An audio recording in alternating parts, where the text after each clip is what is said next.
NEET का paper leak हुआ, लोग समझ ही नहीं पा रहे कि अब वो कहाँ पे कौन से कॉलेज में एडमिशन लेंगे। करोड़ों रुपए खर्च हो जाते हैं मेडिकल पढ़ने में प्राइवेट कॉलेज में।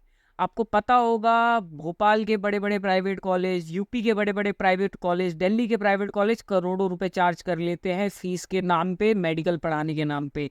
तो सोचिए वो गरीब बच्चे जो सही में 720 के आसपास पहुंचने वाले थे, जिनके पास पैसा नहीं था और वो लोग नहीं पहुंच पाए किसी कारणवश, वो अब क्या करेंगे?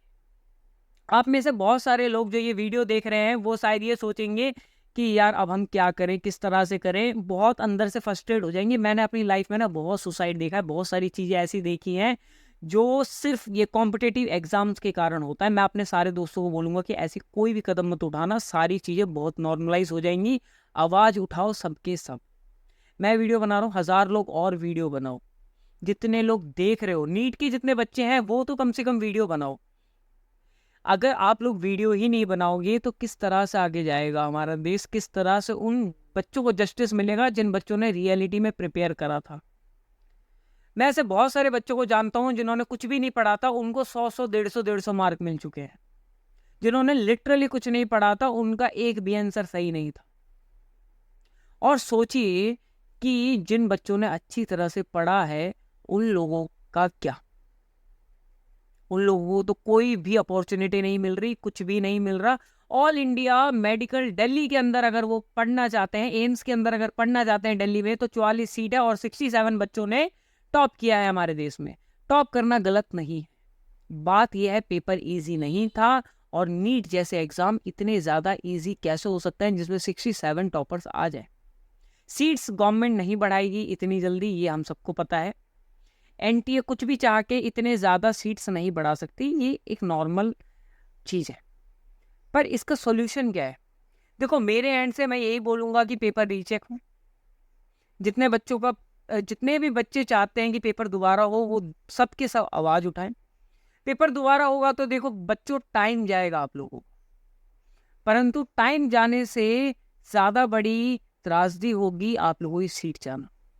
अगर आप लोगों की सीट चली जाती है तो कुछ भी कर लो, वापस नहीं आएगी। समय चला जाता है तो कोई नहीं, आने वाला समय तुम्हारा सुधर जाएगा। पर अगर ये समय चला जाता है, आवाज नहीं उठाते हो, तो आने वाला समय भी तुम्हारे साथ नहीं होगा। इस चीज को याद रखना। इसीलिए मैं यही बोलूंगा कि कुछ भी हो, आप नारे लगाओ, आप ट्विटर पे ट्रेंड करो, नारे लगाओ, एनटीए के ऑफिस के बाहर बैठो, परंतु अपने लिए आवाज उठाना सीखो। ये तो काले धंधा चलाने वाले काला धंधा चलाएंगे। 67 बच्चों को पेपर अच्छी तरह से शायद मिल जाता है, जिस वजह से वो कर लेते हैं, पुलिस में रिपोर्ट लिखाई जाती है, फिर भी कोई एक चू तक नहीं करता। एनटीए भी एक चू नहीं करती और अभी तक शायद चू कर भी नहीं रही। मैं आप लोगों को सिर्फ इतना बोलना चाहूंगा, वैसे तो मैं कॉमर्स के बच्चों को पढ़ाता हूं, परंतु मैं एक ही चीज बोलना चाहूंगा कि आप लोग जुड़ो और आवाज उठाओ।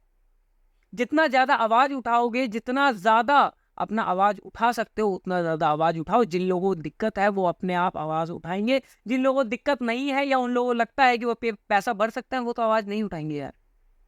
आपको पता है नीट का पेपर इतने सारे बच्चे क्यों देते हैं? क्योंकि उन बच्चों के आंखों में एक आशा होती है कि वो नीट को क्लियर करके शायद गवर्नमेंट कॉलेज में भरेंगे फॉर्म और शायद उन्हें सीट मिल जाएगी। परंतु अगर एनटीए अपने छोटे मोटे लापरवाही के कारण 67 बच्चों को टॉप करवा देती है ग्रेस मार्किंग देके, और मतलब इस बार जो ब्लंडर हुआ है उस पॉइंट पे क्या ही बात करें, एनटीए गलत है, कौन गलत है वो तो बाद में पता चलेगा। पहले बच्चों की सीट्स नहीं जानी चाहिए गलत हाथों में। मैं यही चाहूंगा कि हमारे देश में जो डॉक्टर्स बने वो डॉक्टर्स एलिजिबल हों डॉक्टर बनने के लिए। मैं ये नहीं कह रहा जिनके कम मार्क्स आए हैं वो एलिजिबल नहीं है, वो शायद अगली बार दोबारा पढ़े तो आ सकते हैं, परंतु वो अभी तो एलिजिबल नहीं है ना। इस चीज को समझना चाहिए। और जो एलिजिबल है उन बेचारों को सीट ही नहीं मिल रही क्योंकि सीट है ही नहीं। और इतने सारे टॉपर्स आने पे कार्रवाई तो होनी चाहिए, और मैं तो चाहूंगा कार्रवाई हो। आप लोग क्या चाहते हो कमेंट बॉक्स में लिखना, पर कमेंट बॉक्स से लिखने से ज्यादा अच्छा है कि जाओ और जाके एनटी के बाहर धरना दो। एकजुट होके जाओ।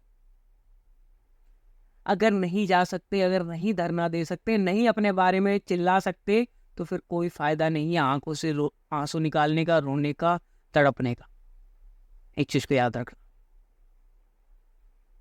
अगर तुम लोग आज आवाज नहीं उठाओगे तो आगे भी तुम्हारी कोई नहीं सुनेगा।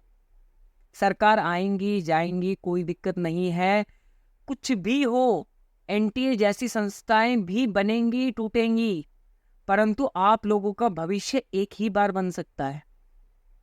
इस चीज को ध्यान में रखना। और भविष्य निर्माण के टाइम में कोई भी दिक्कत नहीं आनी चाहिए किसी बच्चे के लिए। आप लोग अगर हमारे साथ हो तो जरूर जुड़ो और एनटीए के बाहर धरना दो। आप लोग जहां जहां जा सकते हो, जहां जहां अप्रोच कर सकते हो, सोशल मीडिया हो, किसी भी नेता के घर बाहर, कुछ भी करो, परंतु ये एनटीए, ये जो नीट का पेपर है वो दोबारा होना चाहिए, ये मेरी मांग है। आप लोग इसमें कितने सहमत हो जरूर मुझे बताना। और हमारे साथ जुड़ने के लिए हमारे चैनल को सब्सक्राइब करना, परंतु अपने लिए मत रोना, सिर्फ लड़ना। एक चीज याद रखना, अपने लिए बिल्कुल मत रोना, ना अफसोस करना। ये दूसरों की गलती है और दूसरों की गलती की सजा हम अपने आप को नहीं दे सकते। इस चीज को याद रखना। धन्यवाद।